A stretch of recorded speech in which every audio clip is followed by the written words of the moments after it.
everyone. Welcome to the ProStar Underground Utilities Podcast. My name is Chad Smeltzer. I am the host. Today's guest is Andy Zaletel. Zaletel. Zaletel. Yep. Sorry about that. Right. And Paige Tucker, who's the CEO with ProStar. Thanks for joining me, guys. Great. Pleasure. Thanks for having us. Now, Andy, give us a little background of how you got into GIS and civil infrastructure. Sure. So my career kind of started about almost 25 years ago. I got into it just based on kind of the science background that I had. I went to grad school for resource analysis and GIS. And from that, kind of worked my way through US EPA. And then I went in kind of the Chicagoland area as a municipal GIS manager. And then almost 20 years ago, started here at B&W. At the time, started as the GIS manager, department manager. Kind of worked my way through that to some group leader. I'm now our spatial technology business development manager at B&W with the innovation and spatial technology side of things. Oh, very cool. Paige? Yeah, as you mentioned, I'm the founder of ProStar, and our flagship product is called PointMan, which is a cloud and mobile application that is designed specifically to map buried infrastructure down to very high precision levels, including centimeter accuracy. And my background has always been designing innovative and disruptive technologies with the focus on data management and GIS, which is Geographic Information Systems. Awesome. All right, guys, we're going to jump into this, give different perspectives. Obviously, Andy, your experience as working at an engineering firm with GIS data and how you collect it and analyze it. Give us an overview of like what's happening in the industry now with GIS and in the engineering side of business. Sure. So I think it's kind of twofold right now as the two main kind of aspects of how GIS is being integrated into engineering and public works. One of them is access to the information.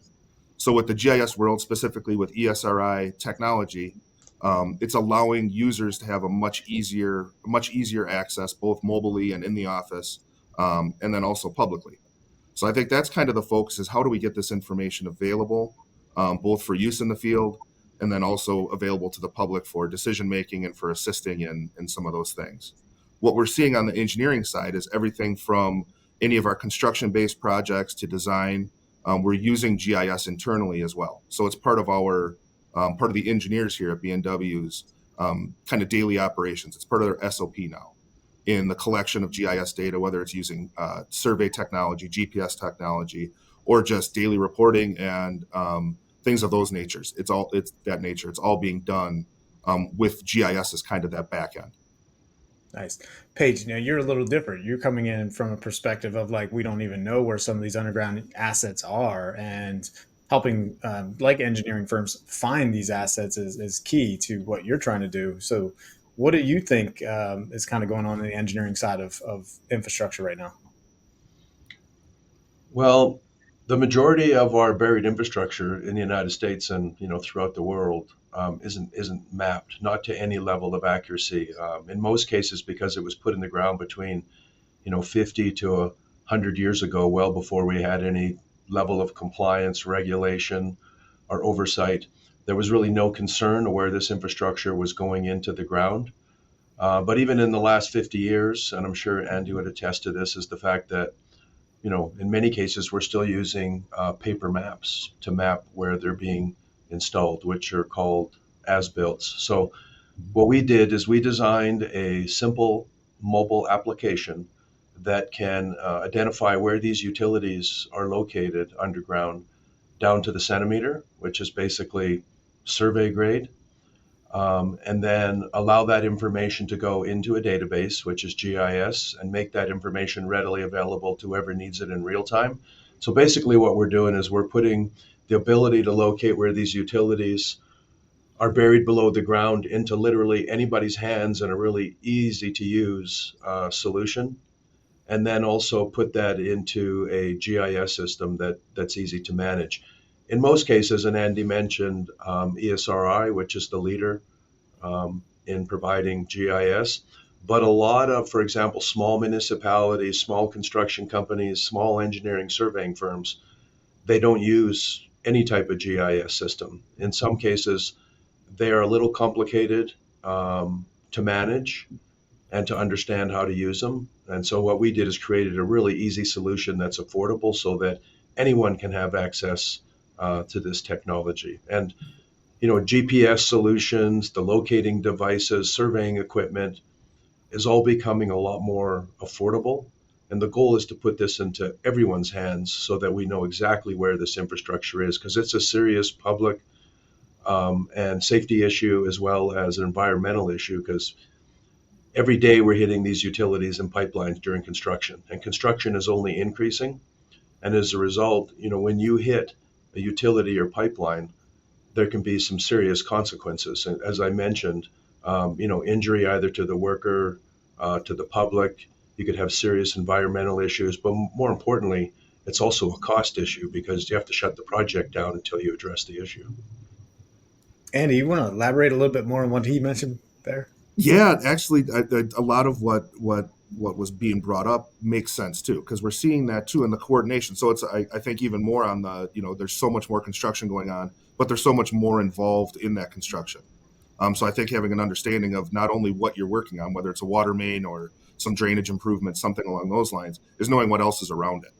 And if some of that infrastructure, we're seeing that on the municipal level as well, is trying to be as effective and efficient as they can in the work that they're doing. So on a street reconstruct is being able to understand, are there drainage issues as part of this? Is there water main that's aged on there? Do we need to look at doing this project more holistically as opposed to just a street resurfacing or restructure, and be able to coordinate that between all the utilities? That's kind of trying to maximize the dollar as well and the disruption to the public on having that being done. So understanding accurately and effectively where that underground infrastructure is paramount to those projects being able to be done successfully, quickly, on time, and on budget. So I think that's where we're seeing is that expectation, not only of the elected officials in these municipalities and the public agencies, but also their constituents, and being able to know that their dollars being stretched and being spent the most effective way possible. Now, Andy, when he mentions, Paige mentioned earlier about paper-based maps, we were talking, is that still like a common theme with a lot of the cities you're working with? There is, but we are seeing a concerted effort to try to move away from that. Again, we're seeing, just like Paige was mentioning, that some of the smaller firms aren't using GIS technology yet. Some of them aren't using the GPS and the higher accuracy GPS and GPS units that can handle that. So it's about that kind of shift away to try to move to more digital-based as-builts. So there still is some of that that's out there where we're seeing paper-based as-builts being delivered and things along those lines. Now we're seeing municipalities pushing to say, okay, we don't want that. We don't even care what that is. We want you to take that as-built and basically update it in the GIS based on the information that's being collected in the field. So we're seeing a little bit of a shift in that. Again, it's slow, but it's understandable that it's slow. It is still an expense that contractors have to deal with, and something that is kind of outside of what the expectations are of them, right? They need to put the water main in the ground, or they need to reconstruct the road. They don't need to update data for that. So I think it's finding that balance to make it easier. And to be honest with you, it's getting more cost effective. So we are seeing a few of those firms that in the past traditionally were not doing that. They were paper-based, but because of the software costs coming down, the equipment costs coming down and being more affordable and easier to use, you're seeing more of them shift to that because it is a cost-saving measure on the actual construction side of things too. Makes sense. Can you kind of overview with the audience like what the process is for an engineering firm when they first get a project to kind of analyze? I would imagine the underground utilities is the first thing because you got to figure out where they are. How did that process works? Sure. So from our end, and I don't know, Paige, if you want to jump on the first part of that, on the construction phase or on the design phase too, on how we use the equipment to find out what's underground. Because we have a combination of that too, and probably we are using technology. Technology. Yeah, absolutely.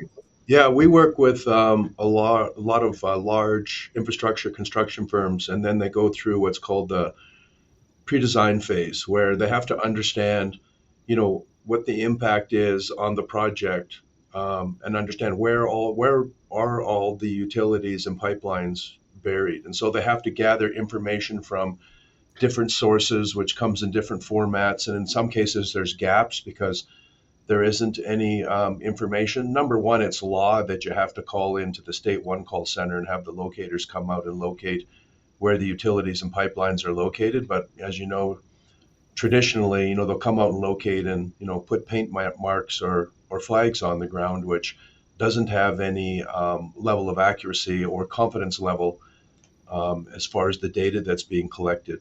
Sometimes they'll send surveyors out there, which will survey in the paint marks. A lot of times they'll do what's called hydrovacking, where they'll actually bring a hydrovac truck out and identify where the utility is by actually exposing it. But in most cases, they're not collecting that data. And so, obviously it would make sense that anytime you expose where a utility or pipeline is, you should be collecting that data down to very high level precision. Number one, you have a better understanding of where it is during the construction phase of the project, so you can avoid hitting it. But number two, you can provide that information back to the stakeholder, be it the utility owner or the pipeline company, so they can update their record. So it's actually a pretty complicated phase of the project. In most cases, a lot of these construction companies will put anywhere between about a 2 to 5% contingency on the overall project based on the fact of the liabilities of hitting utilities and pipelines. So if you can reduce that liability by identifying where these utilities and pipelines are buried with a very high level of precision, taking the time, using the proper company, be it an engineering surveying firm, utilizing the proper equipment, you're going to significantly reduce the liabilities and the probability of hitting utilities and pipelines, which is a huge cost savings, creates tremendous efficiencies. But also, more importantly, you can provide that information back to the stakeholders so they can update their records, which in most cases, they're either not accurate or they don't have any records at all. Yep. No, and just to kind of build on what Paige was saying, that pre-design is huge. Just finding out what's out there, and you can kind of analyze the project. The engineers are able to look at the project. What are we looking at as potential conflicts? Is there more coordination that needs to be done with other agencies, whether it's the state or the county? And then from there, being able to use whether it's existing information or starting that point of here's where we're going to start getting as accurate as possible with what we have. Our surveyors will go out, whether it's with SULocate or just traditional GPS and survey equipment, and get that as best as possible. Same thing, whether it's potholing or it's opening trenches and collecting all the information. What we started doing is that whenever the trench is open, when the pipe is with undergrounds being exposed, is collecting everything as possible, not just kind of back to what we were talking about, the efficiency sake, is being able to collect as much as you can what you're seeing when you're looking in the pit, whether it's cable, it's electric, it's fiber, and collecting all that information, especially information that most municipalities don't have access to. The private utilities are extremely difficult to get information on unless you collect it yourself.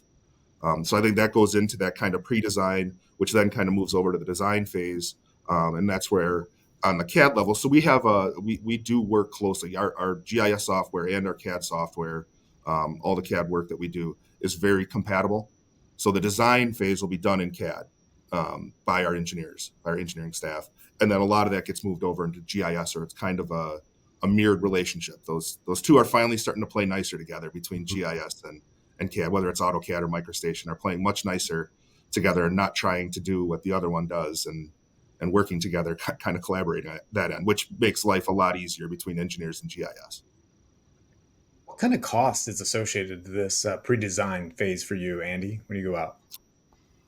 It all depends on the size of the project and the type of project, but it's usually a minor in compared to the project itself. And we're seeing it being more and more efficient in the way that we're doing it. Kind of like I had said before, we're actually at the point where we have over 200 entitlements, we call them, which are like ESRI field-based licenses that are used internally. Just that's B&W staff access to that. So it is, I'm not going to say 100%. We don't have 100% of our RPRs that are using GIS yet, but I'd say we're in the 90 to 95% of our RPRs are using GIS software to process the information that's being collected, or to be able to incorporate that going forward.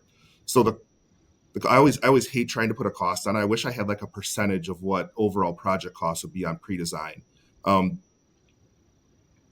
Usually it's relatively small on more municipal level projects where there isn't as much coordination. When you start getting the feds and the state and counties involved, that's where that can go up, because the coordination takes a lot more time.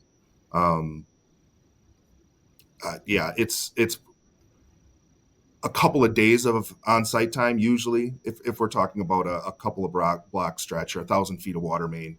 I would say it's usually a couple of days of field work and field investigation, as long as it's stuff that can be handled internally by our survey staff and our staff there, that it's a couple of days on site to plan that out, and then hours to a day of time on the engineering side of things to help, lay things out and get that ball rolling to, okay, here's what we're looking at for where we're at right now and what this looks like now, and then moving forward into that actual design phase. Okay, what's going in the ground? What's the plan for that, whether it's the path or the amount of work that's going to go into doing that. Yeah, I can elaborate on that a little bit, especially on.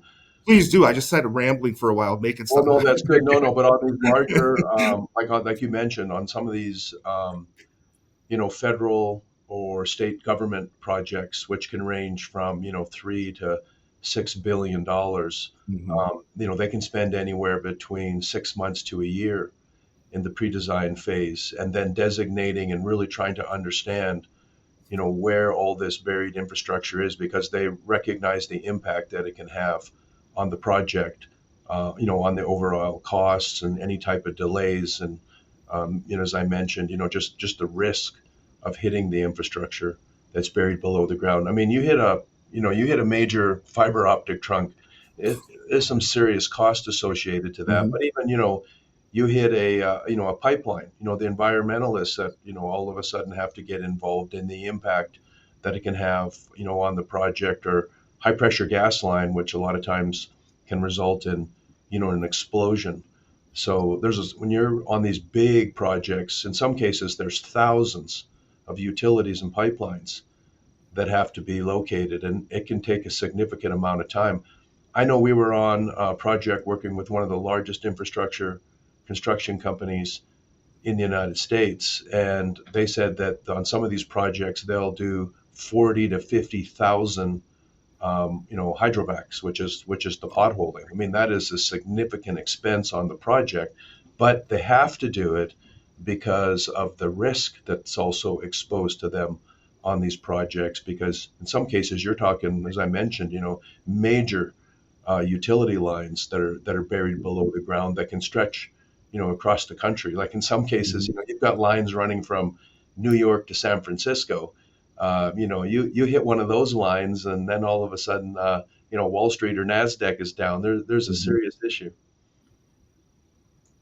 Yeah, those are great points. See, when you're talking about the cost and the way you're going at it, it sounds like, Andy, when you're going out to this pre-design, you're identifying these underground utilities. What kind of tools are you using? I mean, obviously the city, the municipality would give you their information, their GIS information, but that's not always accurate, right? I mean, Right. that can be off. I mean, it could be decades old too. So what's that? Yeah. Absolutely. We'll have our survey department, our survey crews will go out and do full topo of an area too, not just the actual infrastructure that's in question, but anything within the right of way, anything that could potentially be impacted by the project. That'll be collected, and they'll do that survey grade. We'll do that, the sub-centimeter accurate survey grade level data collection on that, including they'll dip all the structures and dip to get inverts and locate out as best as possible with the equipment that we have. If it needs more accuracy, that's where we kind of look to that next level and having, a contractor or contracting that out for a true full SU locate at this point.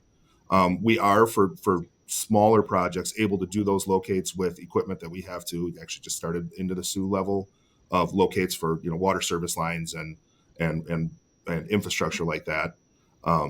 So yeah, that's really the main part of that. And again, kind of back to what Paige was saying, then that same information then can be delivered back to the client as part of kind of that overall delivery of, okay, now we have more accurate information, at least for that stretch, for that project and that project area. But again, the point is to collect as much as possible and to get as accurate as possible with the underground. It seems to be with the more conflict or potential conflict between underground utilities, the more effort that goes into making sure you're getting right where things are. So that could be more, whether we get into, again, contracting out for potholing and some of those types of things, and hydrovacking and doing more of the true full locates. I mean, there's some other firms that we can go out there for the true, like we need to trace out the entire the entire underground that we have there and things like that. So there are different levels that will go to that based on the project and the potential impact of the project. How do those levels, sorry, Paige, you can jump in, but how do those levels how do they work? I mean, it sounds like, you can be really accurate or kind of off or not. Well, again, I think sometimes it depends on the utility and again the utility type that you're dealing with and what potential conflicts could arise. Again, whether for some reason I have like residential streets in my mind right now is what I'm thinking of, which usually the conflict isn't huge. They usually have some play within the right of way as to where they're going to put that, or they'll be avoiding, again, with some of the, especially you start looking at some of the Chicagoland area municipalities, that the tree canopy and the tree cover is huge, and being able to navigate tree roots and trees is a big thing that sometimes is overlooked and is not usually on the municipal level, and they make sure to understand that. So the level of accuracy could depend on house to house. As you're going down every 50 feet, you might need more accurate, right? I've got more play here, so I want to be accurate with where it is, but we have a little play in terms of where it's being installed as part of that. And then there's certain areas that you really do want that level of accuracy to be not only true survey of where it is now, but then survey as to where it's being put in. Like it needs to be exactly where that is once it's being installed as well.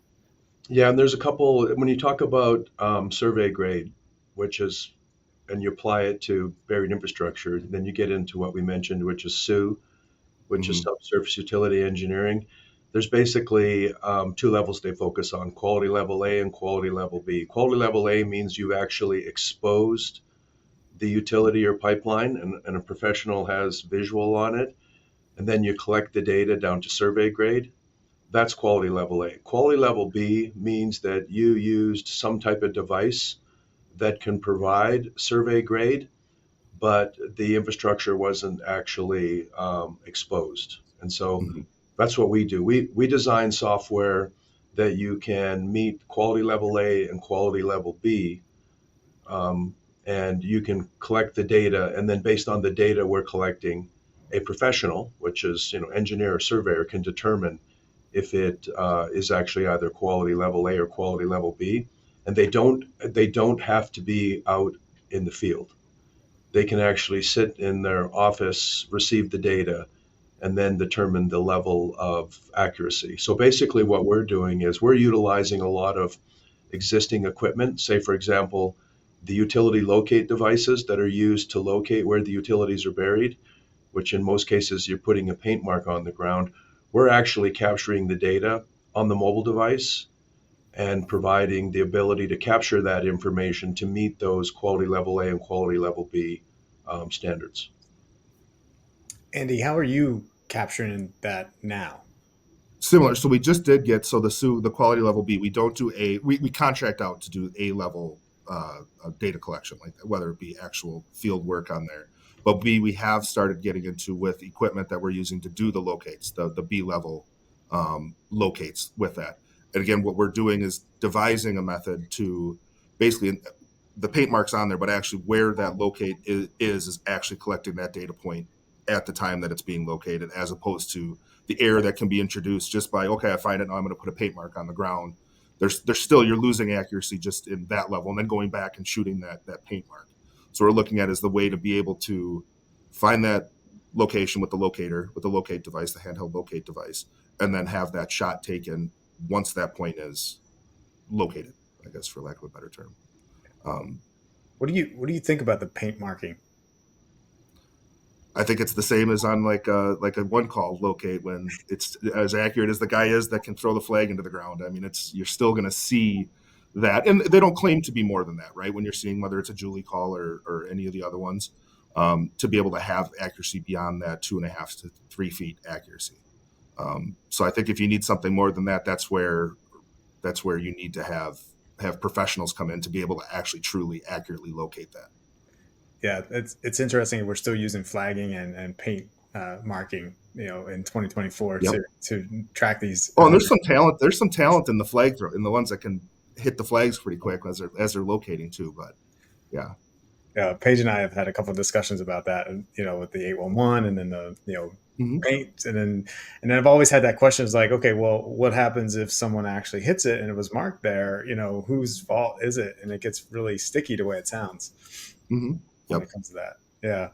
So And go ahead. and you have a larger level of, yeah, with the disparity, like where if you're on a larger, if you're locating a larger piece of infrastructure, a larger pipe or something underground, that that error level that's quote unquote acceptable is sometimes hard to prove. What is acceptable 2 feet from the edge of a 36-inch pipe from on each end? So are you really looking at 8 feet of error potential, or so it's some of that too can make it difficult to navigate that part of it Well, too. in addition to that, too, it depends on if you're in a rural area or if you're in a heavily congested urban area, because it depends on how many utilities and pipelines are buried below the ground. In a congested area, you could have 100 utilities that are confined in a very small area that have been stacked Absolutely. on top of each other for numerous years, and so you need to Yep. know precisely where they are, because if you're at the construction company, engineering, surveying firm, the excavating company,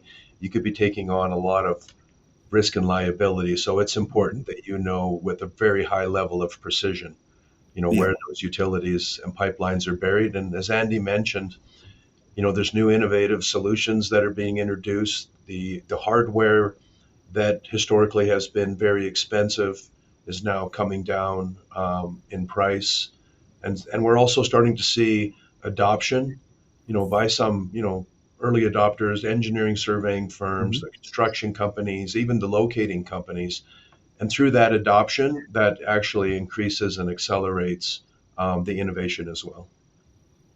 I think that that's a really good point too, and I think a lot of times what the focus needs to be on is being able to accept when we might not, or whoever's trying to do it might not have all the answers and be able to do it. Where you do need help, you might need to use a contractor. It's again at the end of the day, it comes down to having a successful project that's again on time and under budget, and everybody's happy at the end. And sometimes you need to get out of your own way to be able to do it, to understand that what this takes more than what we can handle, or this is something that we may need to look elsewhere, as getting some assistance and being able to find these things. I mean, having stacked utilities is a huge thing, right?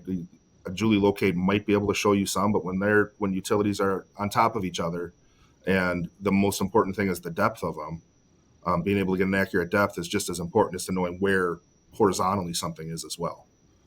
I, So making sure you have the right tools to do that. I can only imagine the depth is probably off on a lot of these utilities. Yep.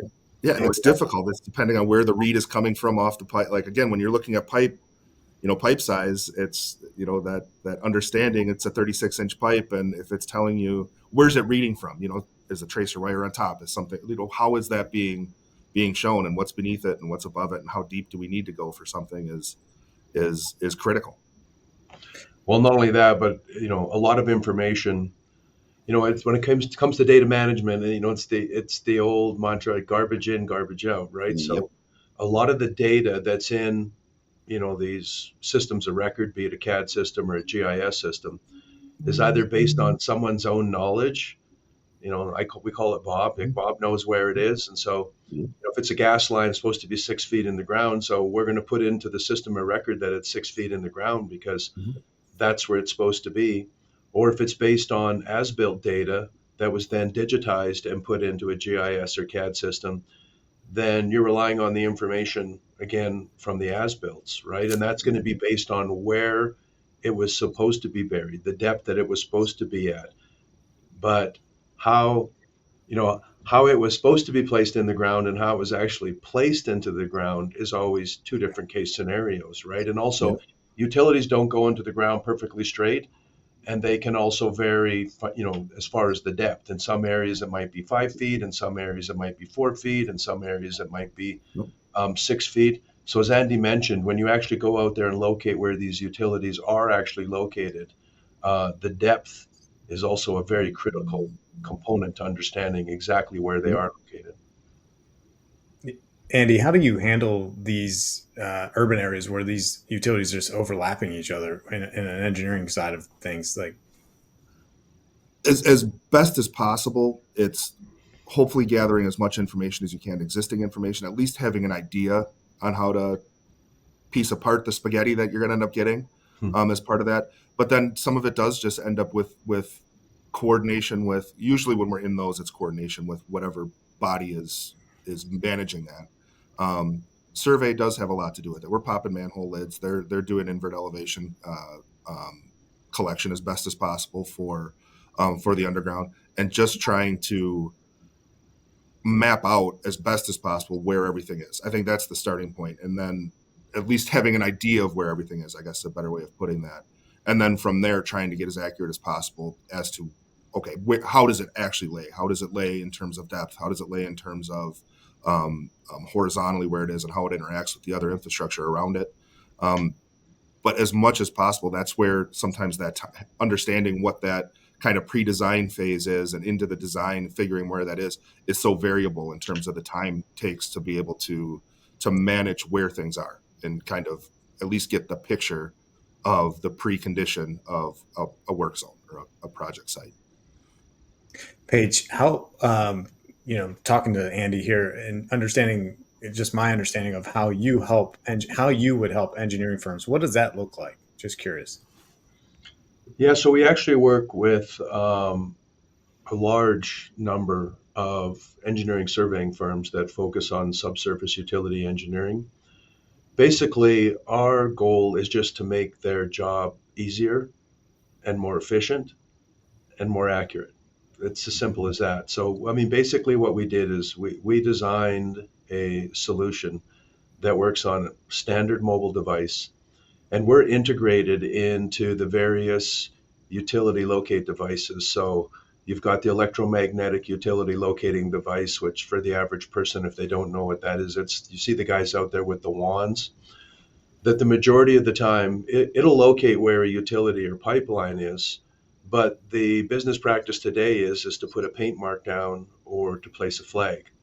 What we do is we integrate our solution through Bluetooth with that device and a precision GPS receiver. So you're not relying on the GPS chip that's embedded in your smartphone, which is accurate to about 3 to 5 meters. Mm-hmm. When you pair that to a precision GPS receiver, you get survey grade, which can be anywhere range from say 1 to 6 centimeters, depending on what level of accuracy that particular project might require.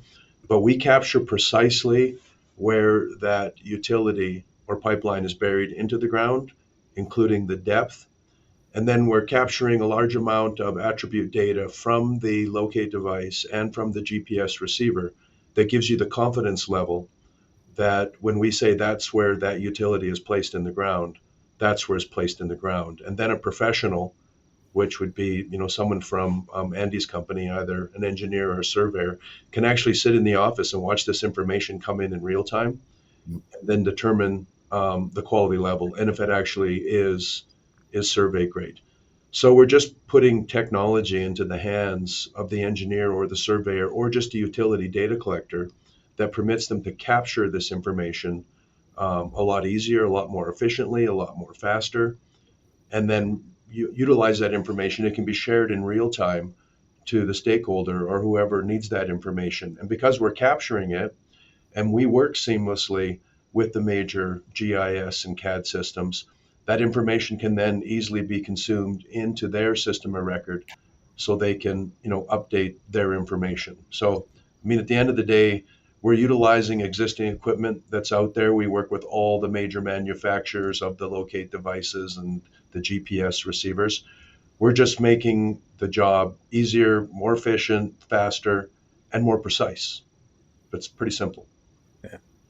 Andy, Yeah, and basically, yeah. Oh, sorry. Go on. No, Chad. go ahead. You're good. No, so I think that it's perfect. So that's where, and there's actually there's the three parts. So there's Paige and the data collection side of things. There's the engineering that's using that data to help design the project itself and figure out where and what's going to go in the ground and what's going to happen.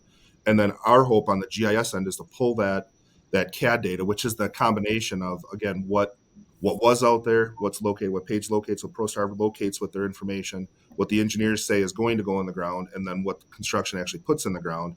And what we do is try to coordinate throughout that to get the best available data and populate their system, whether it be all those different utilities that they've got, and to get their system up to date. So now they have that kind of record for more asset management related services going forward.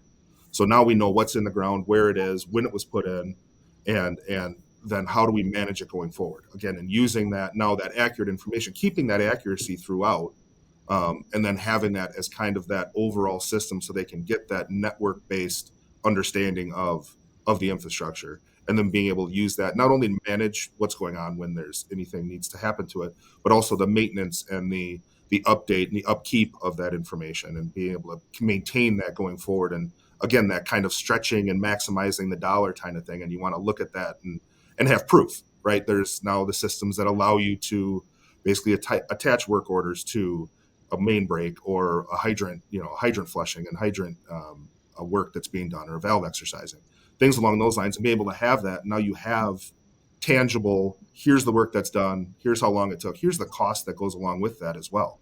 And being able to have that for the elected officials to understand this is where their money's being spent, and this is how we're trying to kind of maintain the infrastructure going forward too. So it's kind of that life cycle of everything from what's there to what's going to go there, and then how we're managing what's there. And I think that's where the kind of GIS world hopefully plugs in, or it's getting closer and closer to plugging into all those pieces of that to be able to help manage it going forward. Yeah, that's exciting, because it sounds like the more we can get away from spray painting and flagging, and we can start utilizing technology, we can really cut some cost and save time. Absolutely.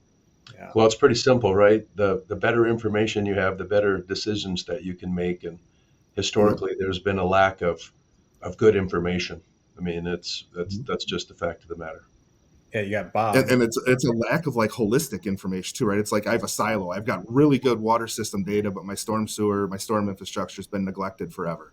And it's about now hopefully marrying those and having all the pieces of information to make those decisions too. Yeah, that's a good point too. That's part of the issue, is we have to unsilo and tap into all these system of information, because in a lot of cases it's fragmented, right? As you mentioned, it's siloed, and we've got to get all this information into one centralized system and see how it all impacts one another. And that's been a difficult process to do in the past, but today we can do that. I was going to throw a joke in there and say, well, if Bob was out there doing abstracts and said it was 6 feet, but he was hungover, it was probably like 2 feet. No, who knows, right? But no, thank you guys. This is really good content. It's education is huge in this industry, where we need to get this out of sight, out of mind, and get our this information out there so people can listen to it, watch it, and understand more about what's really happening underground utilities. So we truly appreciate you coming on, Andy, and being a part of this episode. And Paige, you as well. Thank you for joining the episode. And look forward to maybe talking in the future. Absolutely. No, thank you very much. Yeah. No, gentlemen, I appreciate it. Thank you so much.